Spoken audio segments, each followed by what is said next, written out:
Around 6 years ago, I had my late 20s life crisis. I was working as an SLP at the best NFP in my niche. I had an amazing work environment, an amazing team. I had my dream job, but at the same time, I was just not completely happy. I often felt quite burnt out, and even though I loved many aspects of my job, there were still those times where I just wasn't enjoying it, and often I would just think to myself like, oh, I don't really want to do that session right now. I found the high number of face-to-face hours quite draining, and often at the end of the day, I just come home and just want to be by myself. So I started thinking about a career move, but I felt very stuck because I had studied so many years to become a speech pathologist that I just felt like there is no way that I can start again. Like, studying speech pathology is not like a business degree where you have multiple career opportunities. When you study speech pathology, you study to become a speech pathologist. So I was feeling quite unfulfilled and quite stuck,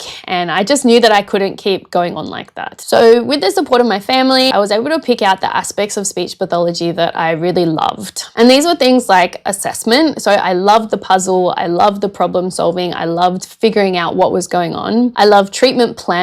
I even, believe it or not, loved report writing. I loved creating resources and coming up with new fun games and activities to address specific goals. And I love creating workshop slides and presentations and coaching and creating PDs. And then after figuring out what exactly I loved about the job, I could start having a look at adjacent fields to see where there might be some overlap. And I realized there was a heap of overlap with the role of a learning experience designer. And I found out that I could do postgraduate studies in learning design coming from an allied health background. So I went back to uni and I studied learning design as well as digital media design. And this was the best decision of my life, because after that, I got a hybrid role working as an SLP and an LX designer. And I got the best of both worlds. I get to work with clients, but I also get to have that alone time with just my computer, me and my computer at my desk, working on e-learning content or workshop materials or learning activities or resources or whatever. And it is so much fun.